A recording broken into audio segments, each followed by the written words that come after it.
Hello and welcome to From Tree to Book Writers Group. We are your panel. I'm Eliwood. I'm Anna. And I'm Overlord Supreme Cat Queen Sam.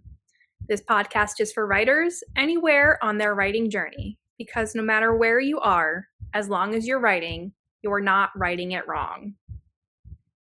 Tonight we're going to do a little chatting about writing. We'll share what we're working on and we'll play some fun games. Then, at the end of this chapter, we're going to keep each other company during a 25-minute writing sprint that we hope you'll join us for. Although you can always skip it if you want. We hope you won't. All right, a little business first of all.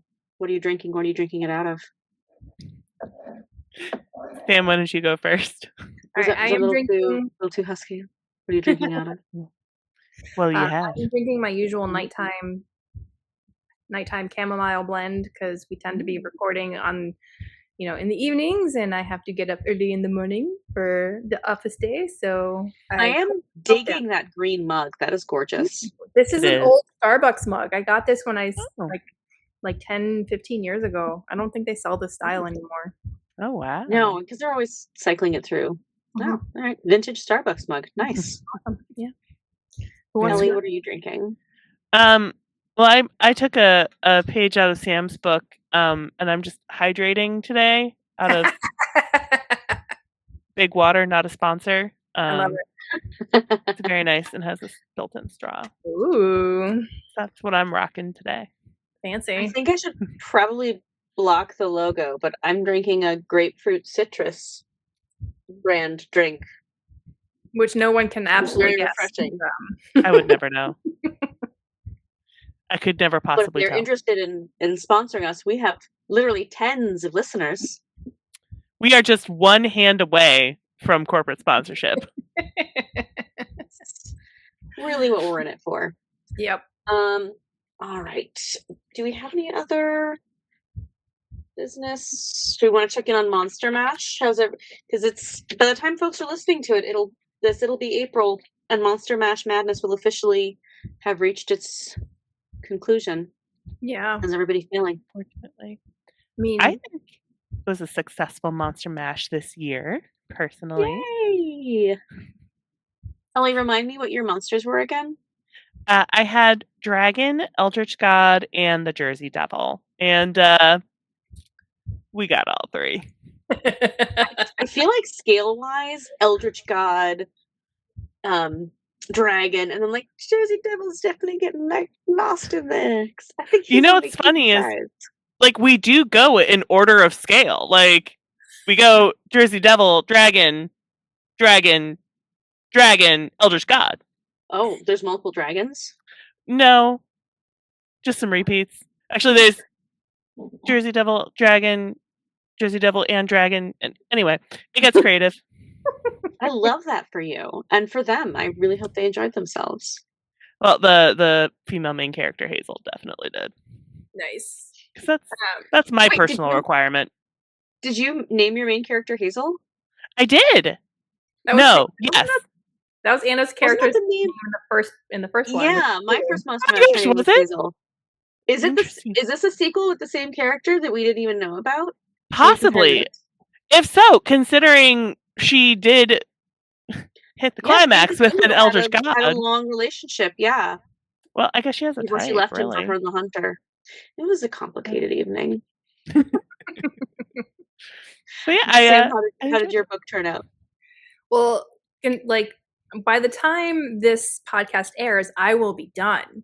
Yay! Yes, you will be. Yep. We know it. We're speaking it into truth. Yep. But I think I'm doing pretty well. I this past weekend I more than doubled my word count, so I am. That's fantastic. Feeling good, and I'm pantsing my way through this one, you guys. What? Wow. Do you hate it? Incredible. Or is it freeing? I mean, it's a little bit of both, because I'm just writing scenes, and if they connect, sure, that's fine. It's fine. That's the spirit of Monster Mash Madness. Exactly. Yes, it is. You know what? It's all about pushing yourself out of your comfort zone, which you're absolutely doing if you're pantsing. So that's good. Yeah. Yeah. I'm very proud of Good you. for you. Thank you. What about you, Anna? I cannot say that I'm plotting. I am not. I am pantsing more than usual. I am. So yeah, by the time this airs, I will be done. I'm very close to done. I had a couple of really good writing sessions last week. It's one of those things where, like, I don't like this well enough that I'm going to go back and like rewrite the beginning, and like I'm not doing a second draft, but as I'm writing, I'm like, oh, I wish I'd thought of this. And like this is part of like my method as a pantser is like I write and I'm writing organically and it's coming, and then I'm like, oh, I need to lay that groundwork earlier. Now I've discovered who the character is and where they're going. I need to lay that groundwork earlier. Second draft, I'm fixing it. I'm not doing a second draft for this one. So in my head, this scene would be different, but the page will never change. But I'm going to finish it, and I am enjoying it. And it's a bunch of more immortals toying with an attractive but not very smart himbo who just wandered into Living his Dracula's best party. life. Living his best life for as long as it lasts, which might only be the evening, but we won't know. Here. Yeah, so it's good times. Excellent. Very excellent. And because I have both the Lamia, who was like a very much associated with like water and like being a water snake, and the Kraken, there is a lot of aquatic adventuring in this one. Nice. Yeah, good for her. Whether I wanted it or not. Yeah, good for all of them. We love to see it. Well, anyways, for our listeners, if you're participating in the Monster Mash Madness, we hope you had a fantastic time and that it was an interesting experience and you enjoyed it and that you will want to do it again. And if you're really enjoying what you're writing and you want to keep writing it the way Ellie did last year, where she ended up completely turning it into a novel, like that's even better. But even if you never pick it up again, it's just there is no better way to learn how to write than to write. So even if you're writing something that's just for you, that's how I've gotten better, and I am still growing. I wouldn't even say I'm, anywhere near where I want to be, and so I just have to keep writing, and I know that's the experience for you too as well. So we hope you enjoyed it, and if you want to, I don't know, message us and let us know what you worked on and what your experience was, we'd love to hear about it. Yes, and thank you for everyone who's been sharing and supporting and chatting along the way. Yeah, we've had some fun posts on Blue Sky. People have been responding to and engaging with the challenge. The spirit of Monster Mash is giving and sharing. Mm-hmm. Yeah, I this could be the next NaNoWriMo. I think it's in my heart. It's already. Yeah. It's not NaNoWriMo. It's Montsmo. Montsmo. I thought I would get there when I started the sentence, but I wasn't actually going anywhere. The point is, the more people are writing smut, the less they're going out there and knocking over liquor stores. So that's really we're helping. We're cleaning up the streets one monster at a time. Here's to another successful monster nut. Here's to here. Who wants to talk about our introduce what our topic is for the evening or for the? It might be daytime. People might be listening during the day. I don't know. Who wants to talk about the topic for this chapter? I'm looking at you, Sam. Me? Oh, jeez. Yeah, it's you. I know you can't tell through the camera, but I'm looking directly at you. Okay. It does not look like that to me. Yeah. Wait, does it look like I'm looking at Sam now? I'm looking at you. Sam, what are we talking about? Today we're talking about how to kill your darlings. Dun dun dun. All right, I had the wrong emotional reaction there. Let's do it. Let's say it again, Sam. Play it again, Sam. You've never had that trick before in your life, I know. No, I've never heard that before. Today we're talking about how to kill your darlings. Dun dun dun. That was good. I liked yours, Ellie. That was good. So I think we've all heard this phrase before, or hopefully you've heard this phrase before, that like you have to kill your darlings So when you're creating something, often, and I had a screenwriting professor in college who was like, whatever your favorite scene is, except she had an Australian accent. So she's like, whatever your favorite scene is, you got to kick that wallaby out. Is exactly what she said, word for word. I feel like I'm in Australia. Right. I apologize to an entire continent of humans.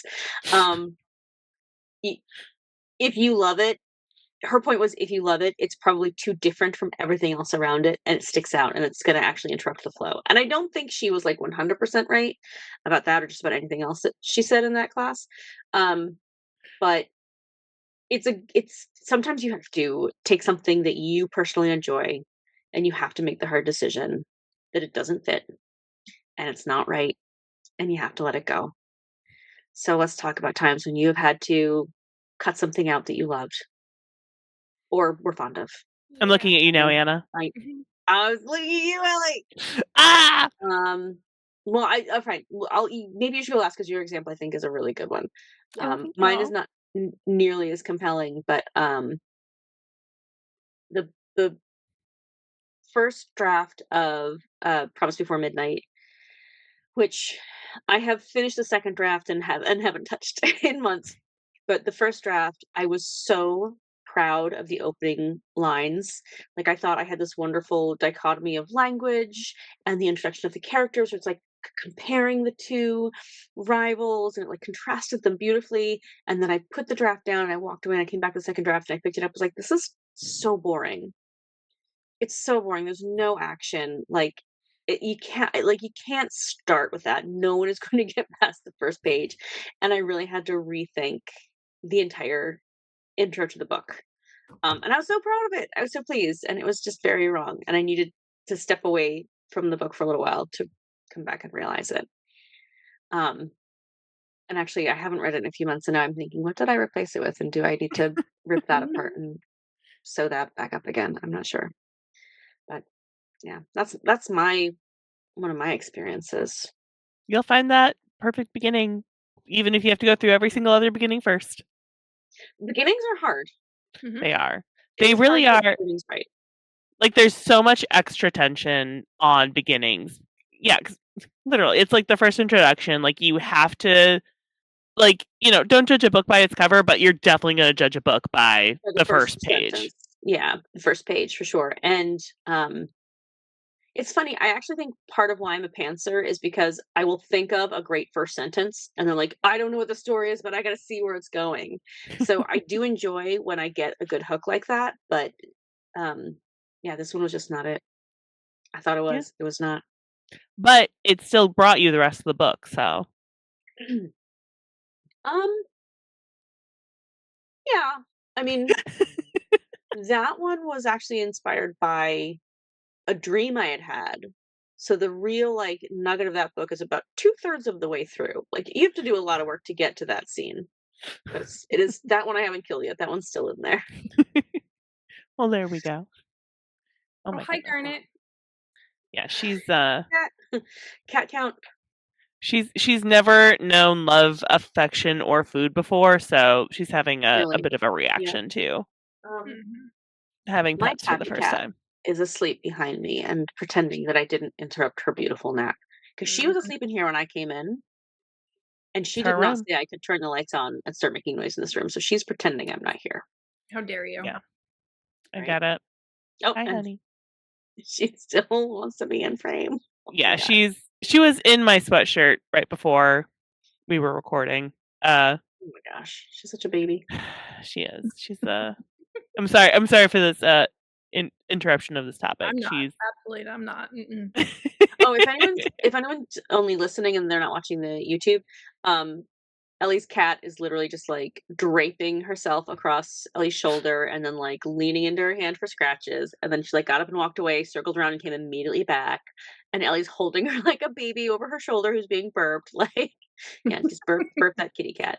And she's a beautiful tabby who cannot be without human contact. Let me see if I can we show your beautiful mittens on camera? My beautiful polydactyl princess. Oh, no, we got bites. Yep. Yeah, she got shy. She just wants to be on your shoulder. She bit. No. I mean, she doesn't have any teeth, so like it's fine. It's fine. So too many toes and not enough teeth. Tomatoes, not enough teeth. That would be a great autobiography. I was just gonna say title for autobiography. Have a great first line. Anyway, I'm so sorry, Sam. Please. No, it's totally. Yeah, Sam, tell us about a time you've had to do a murder. Something you loved. Tell us about your murder. Confess. So I mean, I guess it's like just for recently for Monster Mash, like it had a really great opening, and like I thought it had like a really great storyline, and it's not necessarily kill your darling, but like I realized that I hate fucking fairies. And in order for my opening to really work, the fairy needed to be like the main driver and the main character, and like I needed to build the world around like and I was just like, no, I can't do it. So I basically just scrapped that entire opening and started from scratch, because it was really hard, because it was just really started off with a really nice comedic tone and kind of like set the tone for the whole story, but I just hate fucking fairies, so I couldn't do it. You hate fucking fairies, and you hate. Yeah, exactly. All of it. Mm-hmm. Is there anything from there that you can like reuse for something else? Is there any text or character beats that you can? I kept the names, and that was about it. Okay. But are you happier now after your mess murder? Yes, because I still like there's still a character, like they still have the fairy character, but he's like kind of like he's not a point of view character. He's just kind of along for the ride, and that's so that you don't have to think about his psyche at all. Exactly. It's for the best sometimes. There you go. Yeah. So I was like, peace out. Sorry. That's fair. We're done. I get it. Yep. Sometimes that's the right choice. Exactly. But I feel like, Ellie, you have a really, really great... Yeah, you gotta tell us yours. Such a good story. Right. Picture this. You're in a theater. The curtains close. No, they open. They open at the start of a play. I don't know theater. That's how plays start. That's how plays start. The curtains open. And it's John Hammond, the creator of Jurassic Park, in the movie and book, not the actual Michael Crichton. John Hammond comes out on stage and directly addresses the audience before breaking into song. Because this is Jurassic Park the musical. And it's actually got a fourth wall breaking component through John Hammond, who never actually leaves the stage, but we watch as this man, once proud and mighty, watches with the audience in real time the devastation that his dream has brought upon the world. And we get within this themes, motives, metaphors. You like similes? We got some similes. And we find out at the end, once we go all the way through the book that this musical was set in, that it's actually a really cool parallel to some of the other stuff that was going on. But it turns out, when you have a book, having a story within the book, especially when it's a musical, and also when you're like at 140,000 words, might not be the best idea. And what really happened, this lasted through, I think, the first 4 drafts of Blue Dye Beach before I finally had to cut Jurassic Park the musical. But in Blue Dye Beach, we have main character Edie, who's reuniting with her estranged father, Teddy, who is big in the local community theater scene. And one of their initial bonding moments was her kind of helping him out in his very exciting role of John Hammond in Jurassic Park the musical. And it just... Could have been. Teddy had a rival in the community theater. We got to know his director. There were 2 guys who were all the dinosaurs, sometimes separate dinosaurs, sometimes both doing the Bronto. Oh, it was the a whole... It would have been brilliant. I know. If it wasn't like in a book. See that for the graphic novel? I mean, actually, nope. We're not going down that road. Is there any concern about like copyright infringement or anything like that? Also definitely, like, this was in the phase of like, I'm just writing this, I don't know what I'm doing. And so definitely kind of the combination of like, does this have to be Jurassic Park the musical? Or or musical, as words work. Cretaceous Lawn the musical. Cretaceous Lawn the musical. Triassic. Yeah, I got nothing. Triassic Adventure. Something, Triassic Zoo. Either way, but it also just it became such a significant subplot that it was. While I do think there was a lot of really cool stuff I was tying to some other larger themes of the book, it was taking up too much like emotional space. And I still needed like Teddy's still in the community theater, Edie still bonds with him and is kind of discovering her own love of music through kind of helping him rehearse. But I changed it to Death of a Salesman the musical. One, because like that was funnier as like a throwaway joke. Like it's just like a nice little throwaway moment. But also I wasn't as emotionally invested in it, so I knew I wasn't going to run away with it. Mhm. So we kept the byline, we kept the subplot, but we kept it where it needed to be. And Yeah. Jurassic Park the musical is just what could have been. Gone too soon. Gone too So soon. having now read Blue Dye Beach, which I very much enjoyed. I mean, it is on the longer side, and I feel like, especially since that was in the first part of the book when there's so much Yeah. world building happening, Mm-hmm.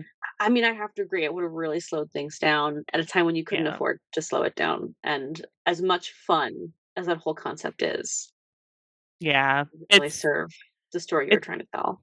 it's a good concept. It wasn't the right medium. And sometimes that's just what happens. And you know? I think so. I know you're working on the sequels. I think that we should assume that sometime between Edie leaving and the 10-year time jump to second half of the book, that Teddy did do a production of Jurassic Park, and maybe you can just like subtly sprinkle in references to it, like, oh well, that was a few years ago when I was playing John Hammond, and maybe she finds Yeah, his white maybe. suit in the closet, or just like Right next to his barbershop quartet uniform. Absolutely. right?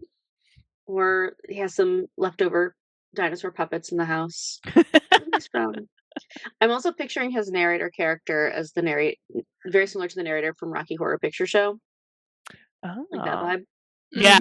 And Yeah. it's like Jurassic Park, the interactive sexy musical. I don't know. I think you're being a little over-explained. It's Jurassic Park, of course. It's going to be sexy. It will be interactive. I mean, anything's interactive if you jump on stage. Don't jump on stage. Even I know not to do that. Just, is the audience like shouting the famous lines back? Okay, that actually would be really fun. Your scientists never asked if they should. They only asked if they could, not if they should. One of the musical numbers was just Dino DNA. Nice. Dino DNA. I had to base an entire number off of it. See, now I just want you to write a musical about this based on Jurassic Park and do that. I'm sure Spielberg will sign off on it.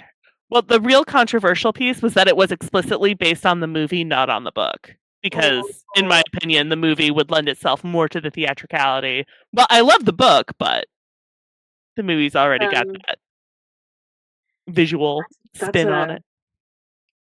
That's a tough one. I know. It's a musical based on a movie based on a book. Those have happened before. Well, then there's like The Producers, which is a movie based on a musical based on a movie. Yes, that's also true. We can really just get away with whatever we want. Yeah. Well, I'm just thinking, like, the more you publish the Blue Dye books and the sequels, like, people are going to want just more of the world. So that's when you kind of release, like, all of these kind of sidelines, right? So, like, it's true. It as its own thing in the world of Blue Dye, and people were like, eat that stuff up. It's a whole novella about Jurassic Park the musical, and I mean, save it. I hope you saved it. I mean, yeah, I've saved all my previous drafts, and story. I think I have somewhere even a list of numbers, like the full song list, starting with "Welcome to Jurassic Park," of course. Of course, welcome to Jurassic Park. Richard Kiley, and you'd have to like. The score is so iconic. You'd have to include the theme music. Of course, yeah. Motif. And it built itself in so nicely in that way. Sure. Wow. Sounds incredible. Yeah. And I completely agree with the choice to remove it for the sake of your book. But so epic. So Sometimes choice. you just have to take what you love and shoot it in the head. It's fine. Yeah, you had to smother it with a pillow. I had to get one of those venom spitting dinosaurs with the frills and send it after it. Of course. Yeah. But I think that is a textbook case of it was so good that it was distracting. Yeah. It's such a fun idea, but it's distracting from the actual story you're trying to tell. And I think my Absolutely. example is not that. I think my example was it was just not good. And it's just I was the only one who liked it, and I had to realize that. I mean, that's I think the two sides of that coin, though. Like, there's the like, it's great, but it's not working, and then there's the like, I want it and I want to defend it, and both impulses are very difficult to fight. Yeah. Yeah, And I definitely. Oh, go ahead, Sam. No, you go ahead. Oh, I was gonna say I definitely I cut other things from between draft 1 and draft 2 that I was sure were like, well, this is gonna like I had a whole mother-in-law character who was gonna show up uh halfway through the book and kind of take things over. And I was like, that's coming in when like things are building, and I cannot have someone coming in and slowing things down. Like, we just need to get to Christmas Eve and we have to get to the fireworks factory. It's like I had to remove things that were slowing it down, and like that character would have absolutely slowed it all down. Go ahead, Sam. I was just gonna say it's just interesting too, like how there's two sides of the different coins, but there's also like, some things you recognize more quickly. Like, so Anna, like, you recognized yours in the very next draft, but like Ellie took more time to kind of realize like what it was. And so it's like sometimes you really need that time and distance away and like through it before you really recognize like, oh, this is something that I love, but it's really got to go. And there are other times where it's just like you read it through and you're like, yeah, no, like I love it, but it's like it's not working. And so I think it's interesting how there again, like we've talked about basically all season long, is like there's no one way to do anything. There's no one way to identify anything. Like it's really, you kind of have to like, it's like all constant learning process, and just kind of, constantly just checking in with yourself, like not just others, but just checking in with yourself as you're kind of doing all of this. Yeah. To that, I definitely recommend too. Just trying a bunch of different things. Like each draft is kind of a chance to like try a new technique. Like keep what works, but build on it. Like I won't go too crazy in depth on this, but one of the things that really helped me identify that like, hey, this has got to get condensed. This has got to, get removed, shaved down. Right before I started writing that draft, because like I do like somewhere in between plotting and pantsing my world building, but I had never actually sat down and like not just I didn't do a scene planning. I actually went through my entire, like before each draft I take notes and like while I edit, and I pieced together like the full scene list from those notes because it helped me take, okay, these are my takeaways as I was reading through it. This is how it actually reads through as a reader. And that doing that in that draft helped me really identify like, okay, this is where we're getting a lot of slowdown. But I had to be like trying a new exercise basically to like have that kind of distance to identify it. So, try different techniques, try different tips, and if they don't work, they don't work. That's fine. But, you might have something that helps you out. And Ellie, you had like beta readers. Did anyone like say anything about the musical, or was there anyone else who like kind of came to the conclusion that you ended up coming to? I don't remember is the very honest answer. I don't think so, but I'm sure like there's a very high possibility someone did, or at least said something that kind of like put the worm in my brain. And if you did, thank you. And I'm sorry, I don't remember.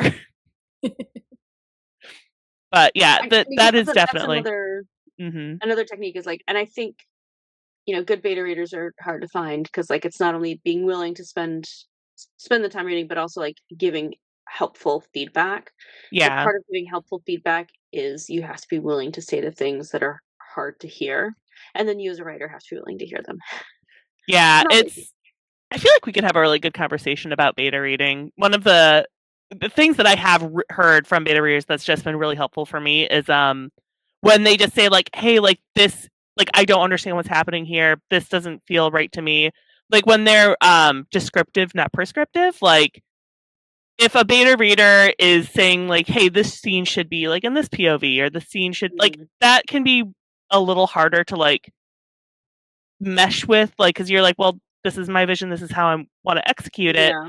But just hearing like, hey, this is confusing, this isn't working, I don't really like, I'm not enjoying this moment, I'm not enjoying this character, that is really like, that becomes problem solving, and I think can be really helpful, and that's definitely the kind of thing that's helped me. Solution does end up being changing the POV, but like that's your call.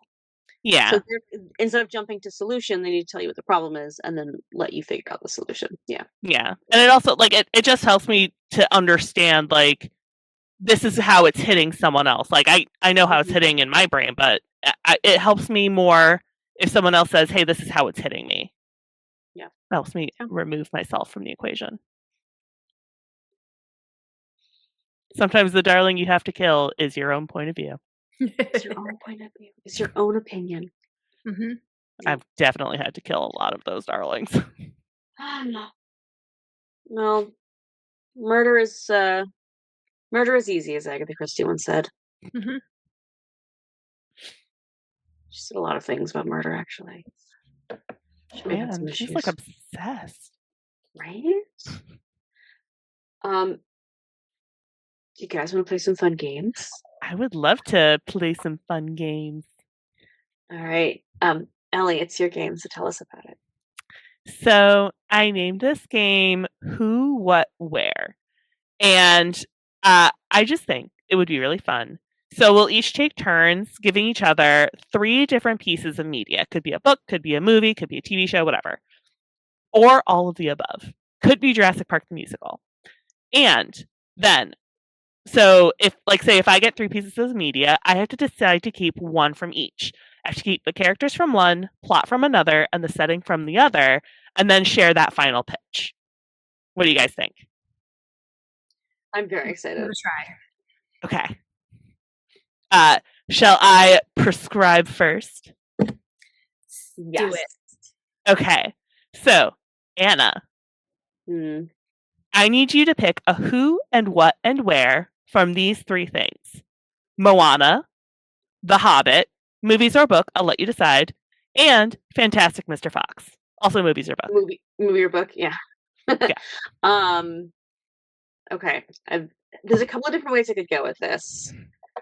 And as much as I think it'd be fun to see a bunch of dwarves on a boat, I think I'm gonna go with Mr. Fox and a cohort of adorable rascally animals are going to have to board a boat, sail the ocean to steal a dragon's hoard out from under him. Ooh. What are some of the are we going to get to see Mr. Badger? Who's going on? Fox, it's Mr. Fox, it's his ravishing wife, Mrs. Fox, Mr. Badger, the possum who plays dead really convincingly. That's going to come in clutch when they have to escape from the dragon. With all of his dragon gold. Getting all the gold onto that boat. Of course, there will be shenanigans aboard the boat because it is not really something that small woodland critters are really known for, is sailing boats across the Pacific Ocean. I think so that's there'll true. be hijinks. Nice. That sounds delightfully and charming.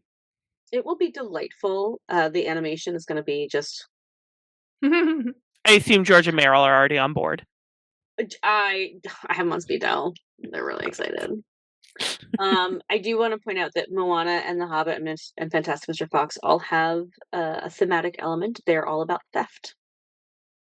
Very nice. They're important. Yeah. So often for the greater good. Mm-hmm. The greater good. Yeah.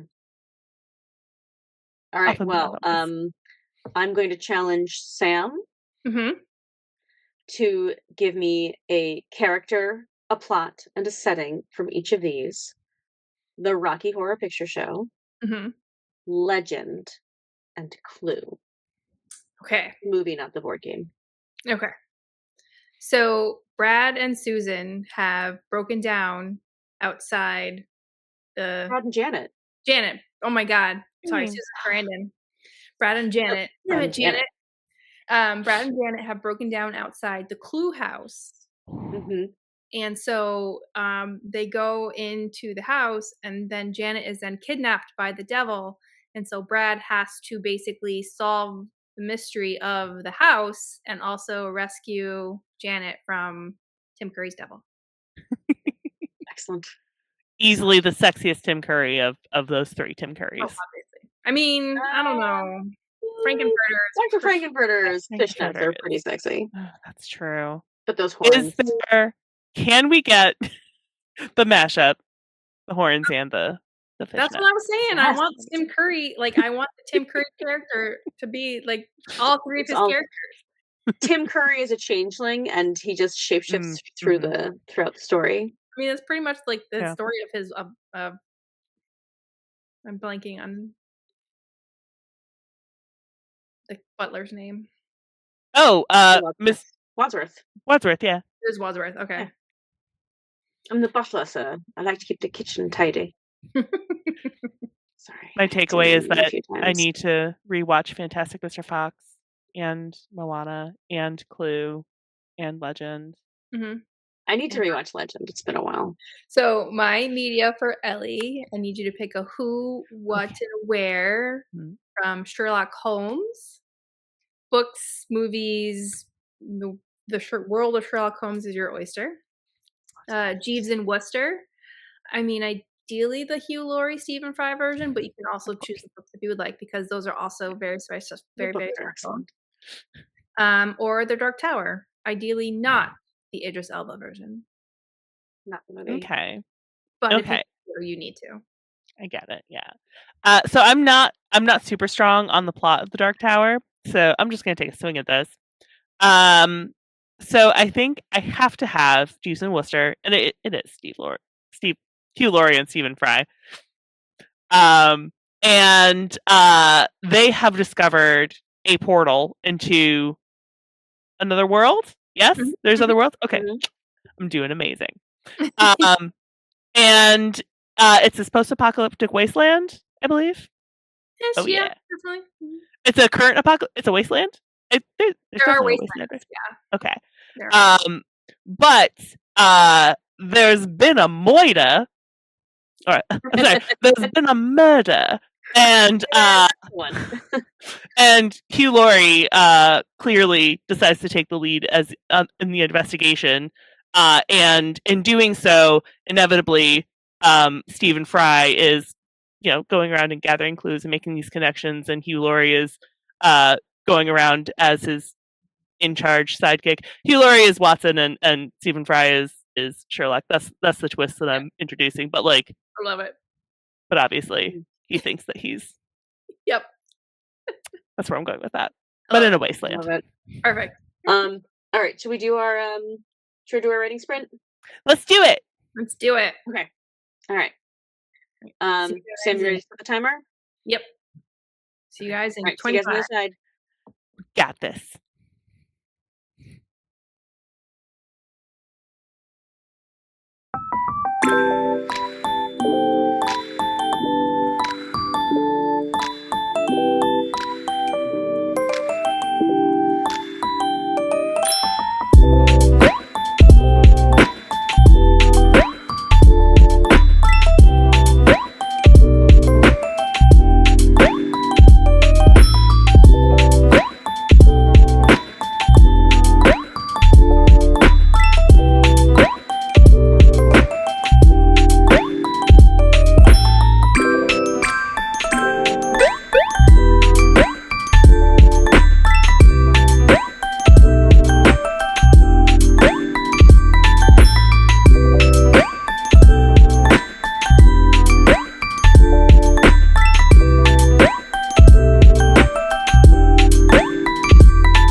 And that's 25 minutes. We hope you had a productive writing session or brainstorming session or however you spent that time. We would love to hear from you. Let us know what you're working on. Go in the comments, message us. Let us hear from you, friends. Oh, what's that, Garnet? Oh, you want everyone to like, review, and subscribe to us? Oh, that's so generous. You can find us Thanks, wherever you Garnet. get your podcast. And follow us on our social media. That one. Links to everything are in the podcast description. From Tree to Book Writers Group is produced in partnership with Hook and Quill Press LLC. Please check out their socials as well. Our theme music was by FASSounds. And remember, wherever we are, we're writing together. Bye. Good night, Garnet. Bye.